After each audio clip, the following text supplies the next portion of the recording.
welcome to Balcony Sessions, episode 10. And tonight we have Brady Bilyeu, accompanied by Mark Bilyeu. Why don't you go? Alrighty, this is a little love song that I wrote some time back about falling in love at the end of the world. It's called More Bad News.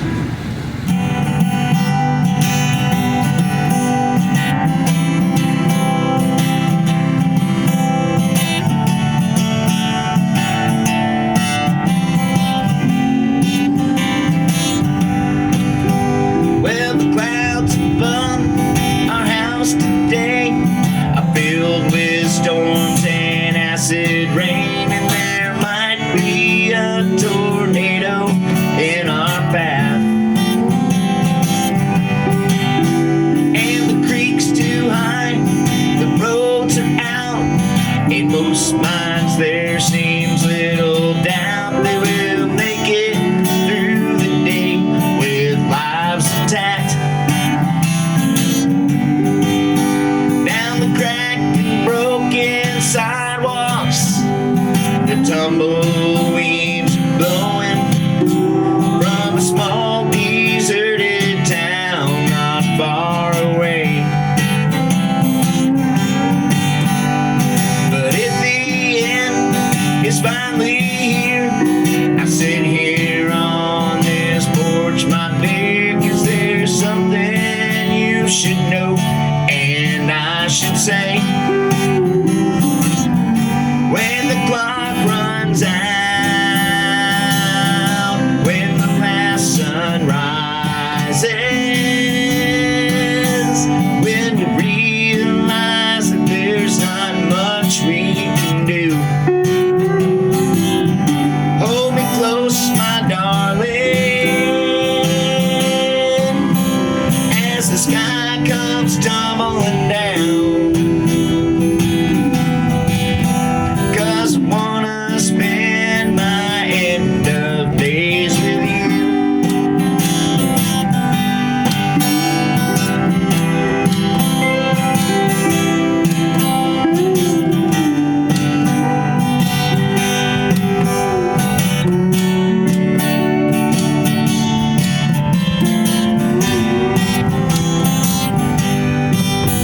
When society collapses and the social order crumbles, and we sit here in the wreckage of it all,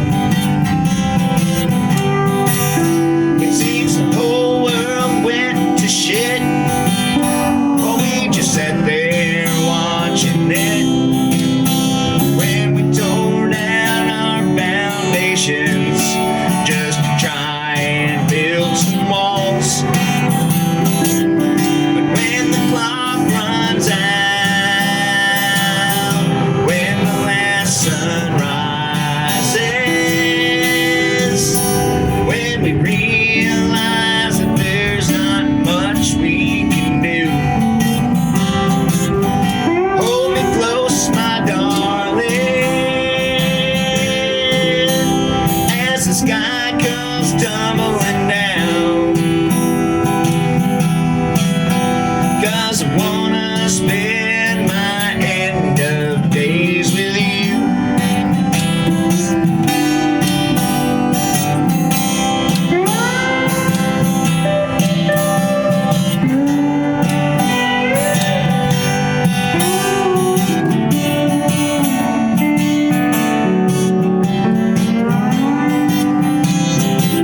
There's more bad news. Well, there's pollution in the skies from all the rivers and the mines, and the rich keep getting richer while we scavenge for supplies. But through zombies, wars, and hurricanes, I'll brave the worst. I'll make my way to our bunker in the mountains that's big enough for two. 'Cause when the clock runs out, when the last sun rises,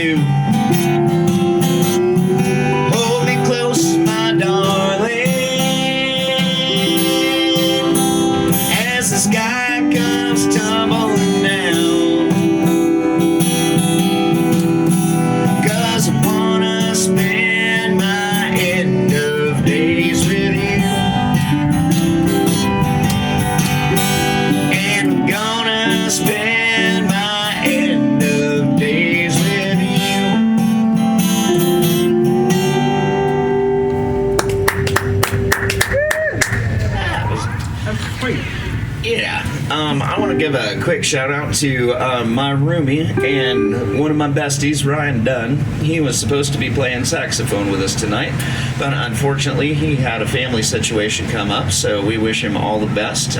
We're missing him here on this beautiful night, but I'll see you at home, homie, and hope everything works out, and we'll look forward to playing with you some more.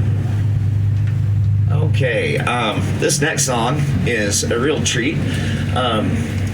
I'm going, this Saturday, I am going to my high school class reunion.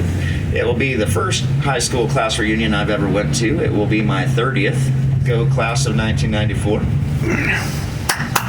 Me too. Really? Mine already happened, but yeah. And I was nice enough, or the owner of the venue was nice enough, even though they have a band booked for that night, to allow me to play one of my original songs for my old classmates, and I could not think of a better one to play. So this is the song about hopes and dreams in the key of B.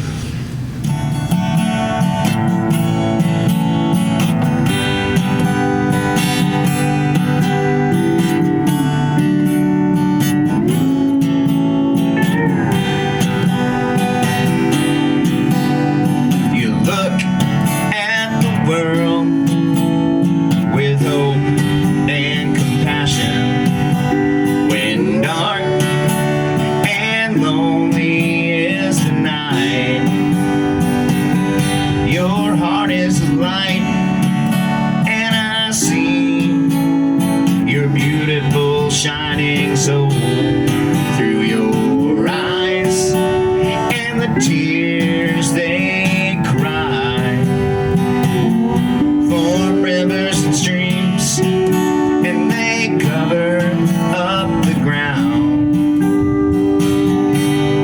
with the poetry of your dreams.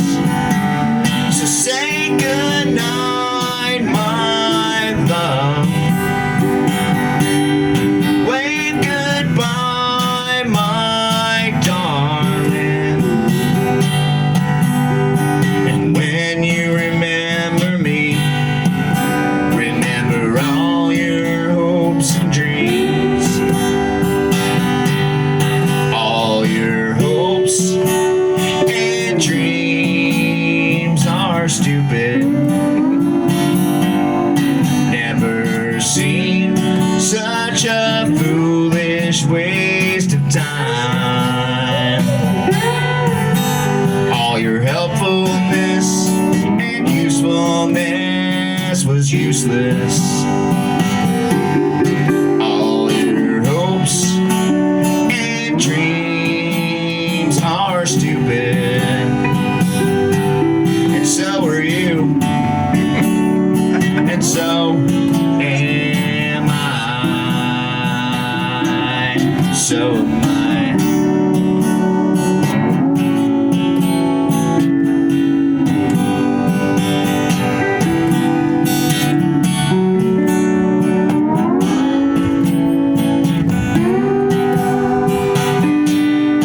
In the morning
Okay, we're going to do 2 fun questions. Yay.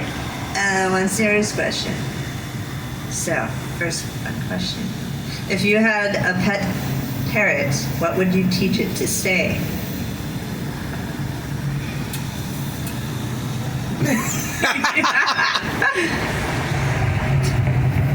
Let's see. How about? Gosh, that's a tough one. Will work for seed. That's just the first thing that popped to my head, but less has been true. I would say tip the band. Ooh, Tip the band. I like that. Yours is better. Mark? Huh? Mark? What? Oh,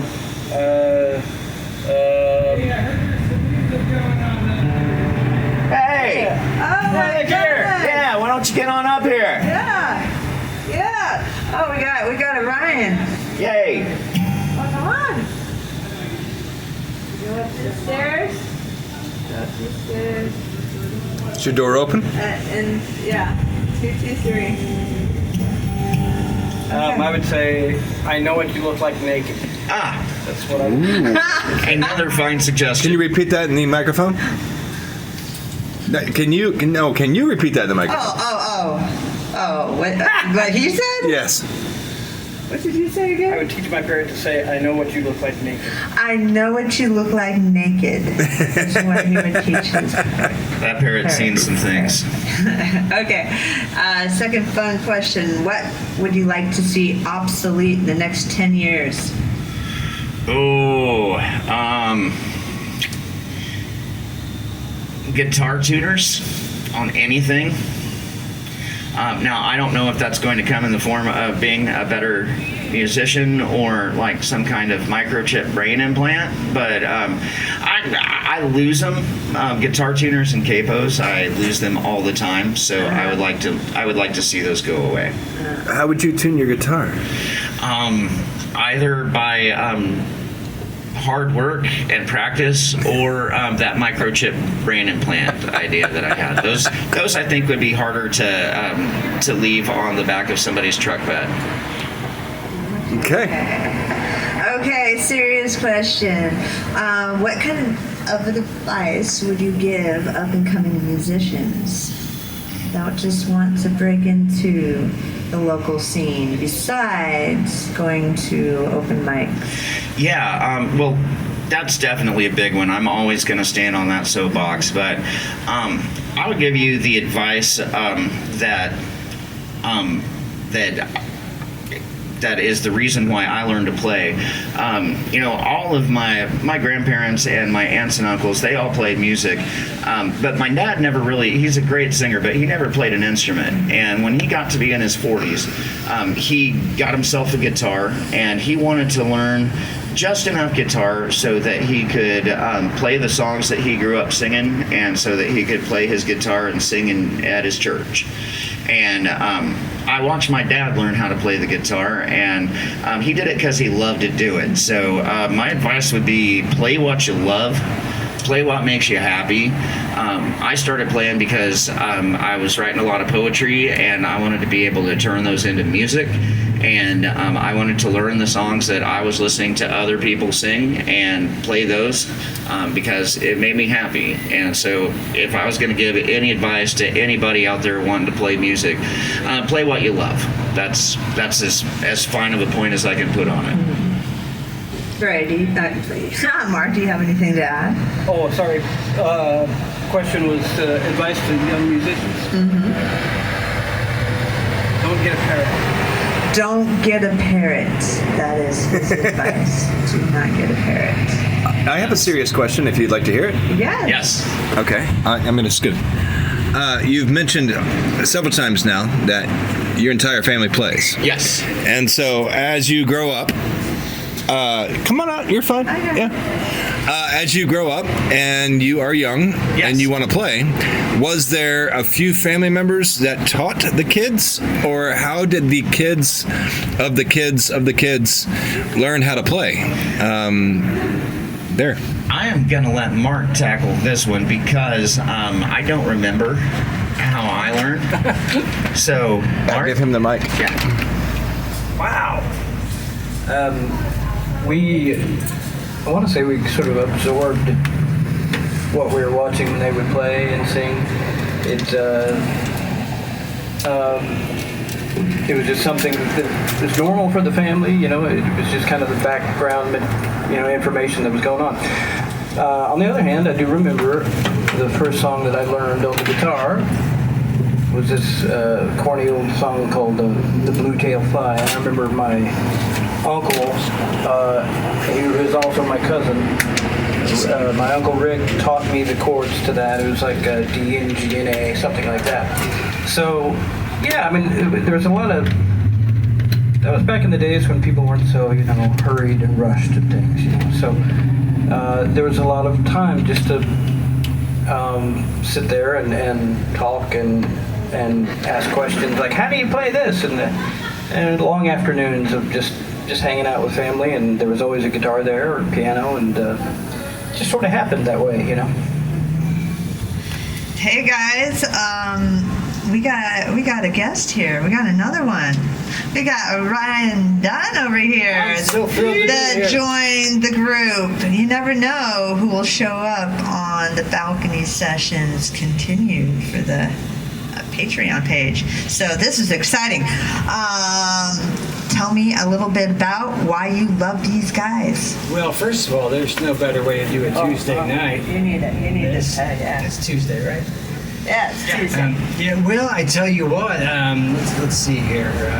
Back in 1982, when I was born, man, you know, it's funny. I keep, throughout the last 10 years of my life, I keep having family of the blues, including Mike Williamson, kind of injected into my life like a spiritual force says, you need this kind of vibe in your life right now. So, yeah, absolutely. And I adore Mike Williamson, and he taught me so much about music in just the most unassuming, gentle, calm way, just through our daily conversations, commuting to Branson together for 7 years. I got to play with Mark at the Imagine concerts a while back, and he kind of blew my mind with that solo on "Don't Let Me Down" or "Blackbird," both of them really. Your guitar playing is tasty on that. Thank you. And then I was in desperate need of a roommate, and I had been putting it off for a long time because you know how roommates go. Yeah. You never know. You never know. And so there's a little bit of apprehension there to, even though you're broke, it's like, do I really want to get a roommate? Anyway, I put a post out, and sure enough, Brady Bilyeu messaged me, and I didn't even make the connection that they were related, because he goes by Durwood Kirby. Yeah. I'd seen him at live music events. He was a fan of Identity Crisis, and Huge fan. Another local band. It's fantastic. And it took me about a month to realize, oh my goodness, he has the same vibe as the other Bilyeu family I know, and I love this guy to death. And why am I so lucky that he's Like living they're with me? related. You know? And he's starting to think, man, what I do. Well, this guy is a handful. It just goes to show you that whenever you need a Bilyeu in your life, we arrive like termites on a log to devour your soul. Think of it as service work, you know? All right. Thanks, Doc. Well, this is a delight. I'm going to get to have you guys just take it off. Tell us about the next song. All right. This is a song that I co-wrote with one of my best buds in Rapid City, South Dakota, former bandmate of mine from the Jolly Llamas. It is a song about love and courage and the lack of both. It is called Chicken Heart. In D.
Such a goddamn chicken heart, I'm a chicken heart.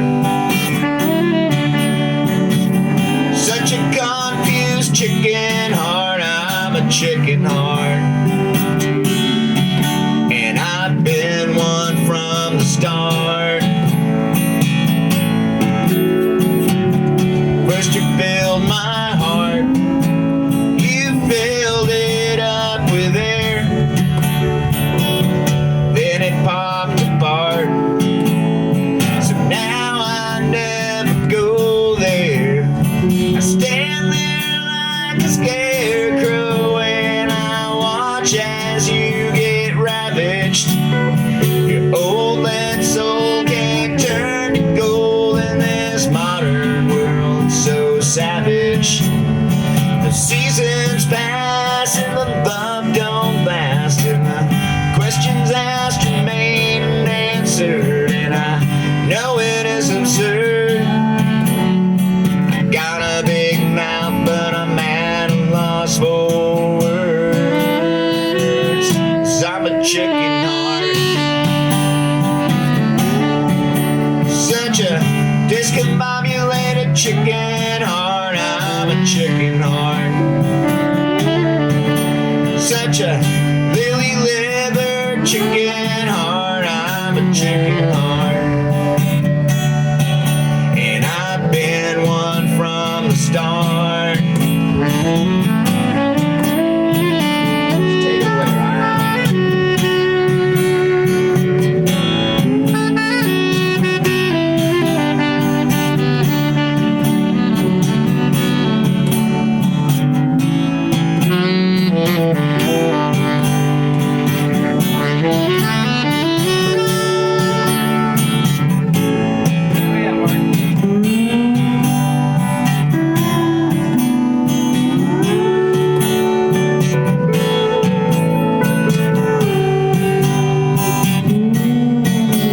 Well, the yellow brick road's made out of fool's gold. There's a crock of shit at the end of the rainbow. Fairy tales in an happily ever after, and the best laid plans always in a disaster. Enemy feeds and clothes you while your lover treats you wrong.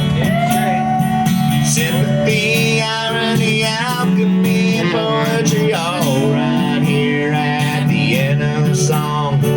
Seasons pass and the love don't last, and the questions asked remain unanswered, and I know it is absurd.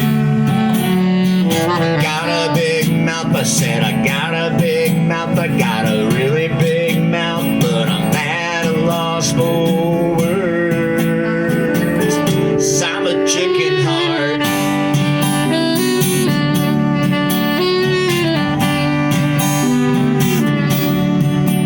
I'm a chicken heart.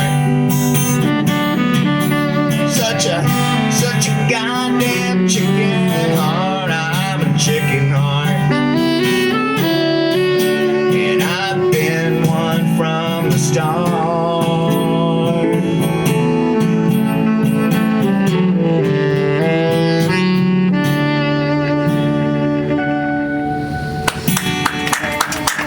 Thanks, everybody. That is a shout out to my good buddy Bruce Weens, who basically wrote that entire song, and I just came along and threw in a couple of words at the very end. So it's always a joy to work with other people who play and write brilliant songs. And speaking of that, I am going to play a song now by one of my favorite songwriters anywhere, who also happens to hail from right here in Springfield, Missouri, and that would be my older and wiser cousin, Mr.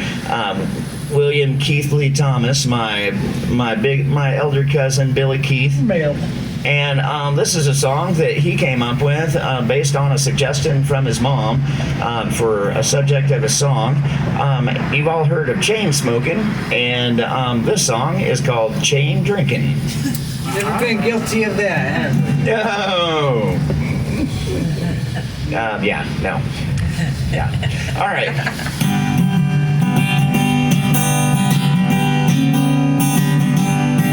I've been chained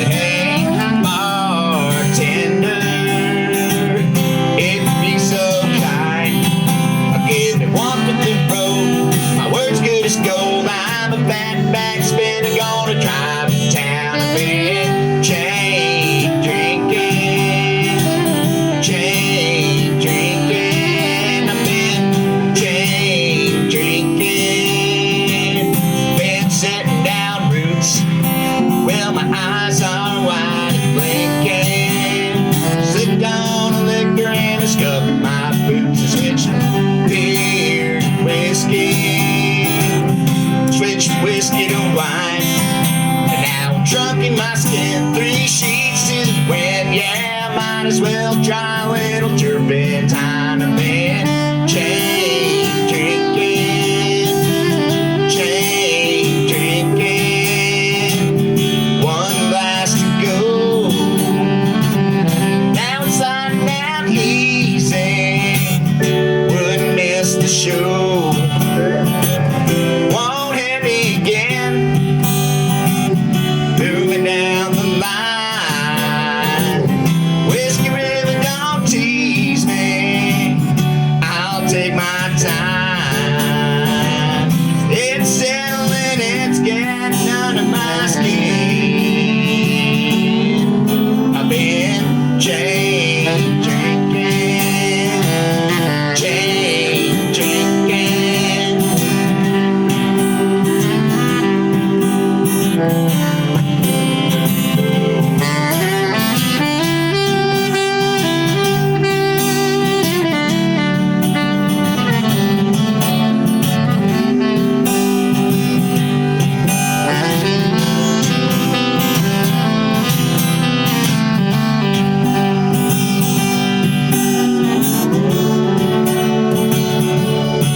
I've been chain drinking, been chewing up time. Well, my head's bent down and sinking, but I think another drink will maybe ease my mind. So keep that holy water flowing. Let the spirits in and let them jump on my back. I brave the attack. Hey, watch me knock 'em over like a bowling pin. I've been chain drinking, chain drinking, chain drinking, chain drinking.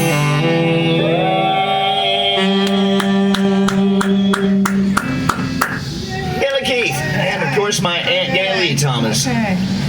Well, Ryan, so you know the drill. We do 2 fun questions and a serious question. Okay. But I do want to ask this question that I already asked them the last time because it's. Yeah. If you had a pet parrot, what would you teach it to say? Well, I would say, I would teach you to say, well, considering the new living situation, Oh no. I would teach you to say, Uncle Brady, make us a burger. Smart bird. Brady brings me gifts of burgers from time to time. Aww. That's right. You can come down and see me anytime at the Beefaroo on East Chestnut Expressway on Ingram Mill Road, where the old Hardee's drive-thru used to be. He's kept me from starving a couple times. Oh, that's really nice. Yeah, he's a sweetheart, man, this guy. And he's a great songwriter, too, right? Yeah. I got you, partner. Okay, first question. What's the strangest gift you've ever received? Strangest gift I have ever received. Oh man, that is a tough one. Can you say this on camera? You can think if you don't know yet. Do you guys know? Yeah, come back to me on that one. Okay. Yeah. The one that comes to mind is the I think it was like it's like a pull string doll that used to obviously be Hank Williams, but the person who gave me the gift had stripped it down to its very robotic plastic core, and so he was singing Hank Williams songs, and I believe that was given to me by my cousin Brady. I was gonna say, I think I gave you that robot. Hey, It's the strange stripped down Hank Williams robot doll. That would keep you entertained for hours. Oh my God. yeah, if I could have gotten 4 more, I would have started my own band. Yeah, what? So, I don't know if it's the strangest, but I was telling my mom the other day, one of the coolest birthday gifts I ever got. I came home from school one day, and my mom had put gigantic Bronchiosaurus tent on my bed. There's like, back in the 80s, they would make tents for beds. And that might be an anticlimactic story, but I thought it was a cool gift. Cool gift, cool gift. Dinosaur tent, man, it's tough to top that. I'm gonna say back in around 2007, 2008, I was down in Austin, Texas with the Springfield, Missouri Slam Poetry team at the national finals, and it just happened to coincide with my birthday. And so after we got out of our quarterfinals round, we were staying down on 6th Street, and I went down to the bar that was downstairs from our little Airbnb where we were staying, and some of the nice folks there got me cards and handmade things that they had written for me and some art and stuff like that. And then one fella sitting down at the end of the bar realized it was my birthday and saw this outpouring of love, and he decided to buy me a lap dance. And the strange thing about it is that we were not in a strip bar, so yeah, I think that qualifies. Yeah, You never know what Brady's going to get into. He's not wrong. I like it. Okay, second one would be, what is your most memorable vacation you have ever been on? Ooh.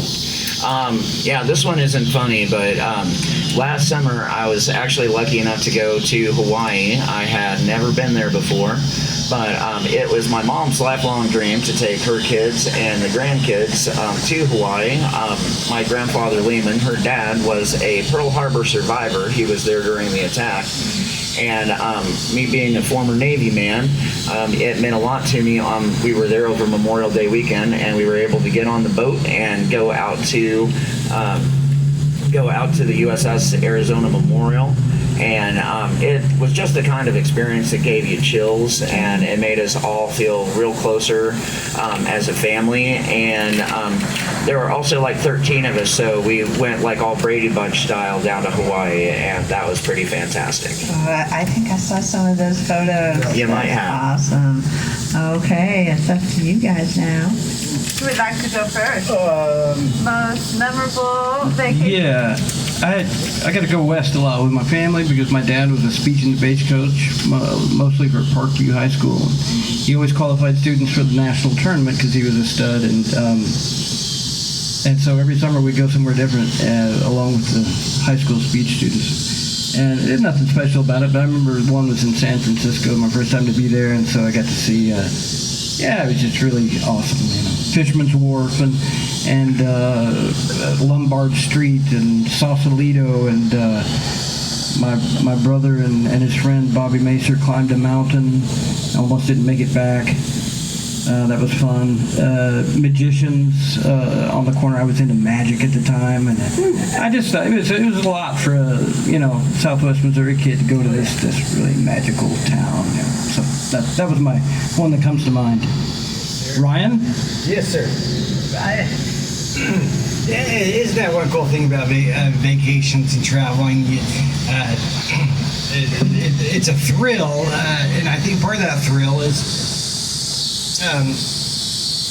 you see new things that you don't experience on the day-to-day at home.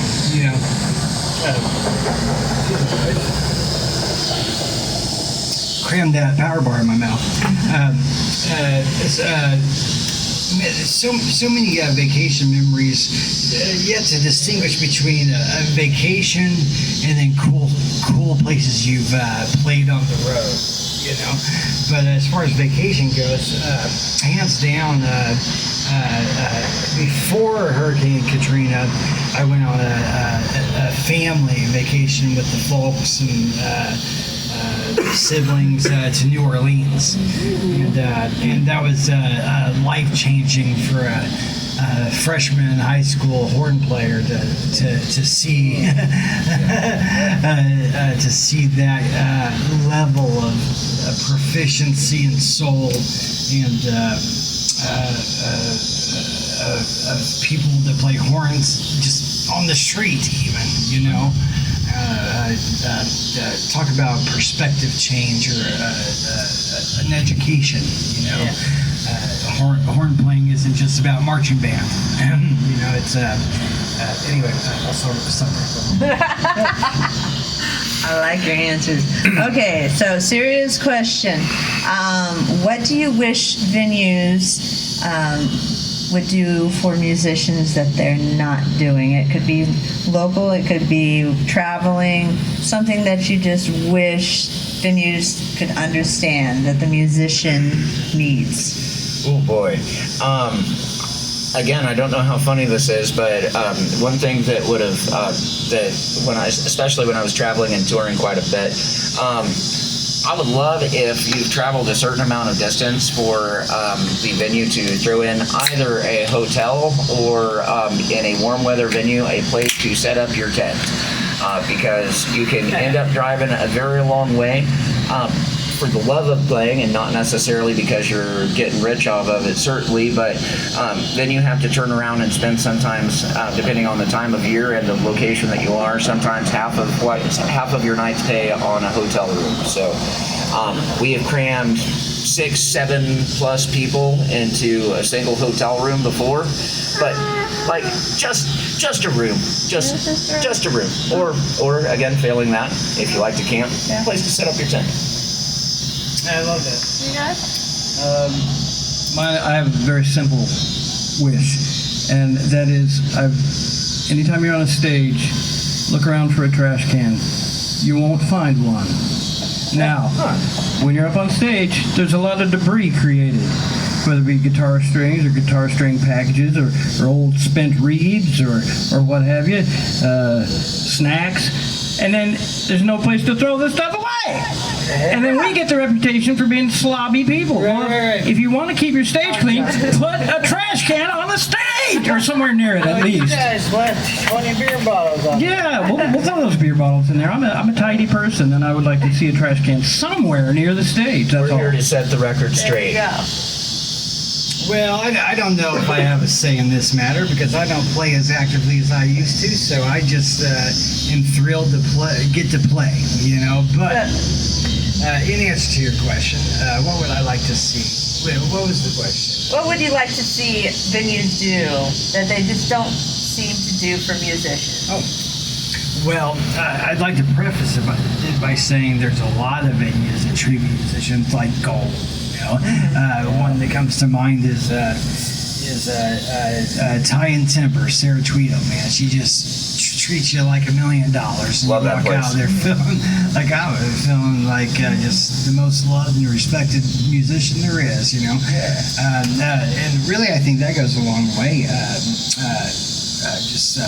Mindfulness and showing the musicians that you care and Show the love.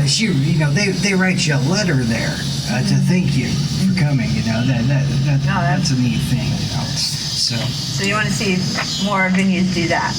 Well, I mean, it would be nice, and and you know what? I wish Arlie would be nicer at George's.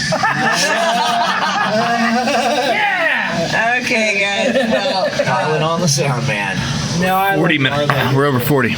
We're 40, so We're over 40. we're gonna do your last two Now you songs. haven't played the washboard yet. I have not. Sometimes, whenever I'm lucky enough to actually get to be the one playing and singing the songs, it also doubles as a decorative purpose, which is what most reasonable people do with these old-fashioned washboards. Yeah, you should see mine in there. They don't make them like this anymore. All the new ones are double-sided, and they don't have these crossbars in the back, which are necessary for a nice back beat the way that I play them. So for years, I have been scouring antique malls for these washboards, and as soon as I find a beautiful antique washboard that they don't make anymore, I basically have to destroy it by beating on it as hard as I can. So it's nice to keep them together for as long as you can. And also, if you have any washboards just laying around, get a hold of me after the show. You know, I need to interject something real quick about this family as a generalization. They play songs, they write songs, they're good musicians, but they're a whole aesthetic too. You know, when you look at any of these people, including Mike, it's a whole aesthetic that goes along with the music that's cool. Including Brady's washboards. You know, it just looks cool to me to see. It's fun. It's a lot of fun to play. Yeah, if I could get some of my friends to, ever invite me to the balcony sessions, then I will bring my washboard and be happy to play. All right. Mark, do you have any parting words? Okay, well, thank you guys for being part of the balcony sessions. Hope to have you back. I'm going to have you play us out with your last two songs. Fantastic. Thank you so much for having us on the scene. Be sure and show your appreciation to Dominique and the On the Scene team for all of their love of supporting and spotlighting local live music. We could not do what we do without you. We love you, Dome. All right, this next song is a nonsense song. I hope there are just some dog people in the audience, because this is a song I wrote about teaching my dog how to drive my car.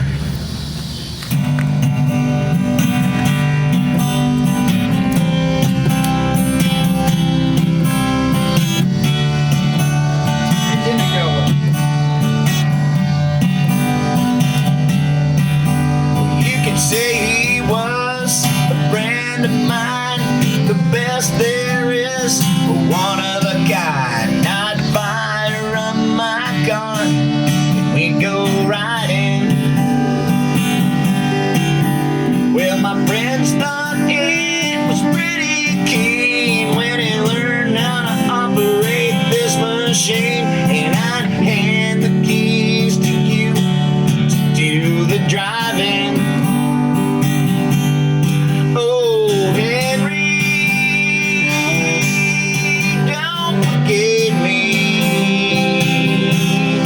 I will come, you will come from where you are. Oh, Henry, when you get me, we get home, we'll go and play in your backyard.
We're through checkpoints, art walks, road construction. We made it through with few disruptions, and we laugh and talk about how fast the time goes by. Well, you keep driving, I'll keep smiling. Last call, lights out, I'll be dialing 417 OHHENRY. Oh, Henry, don't forget me. Won't you please come and collect me from this bar? Oh, Henry, don't forget me.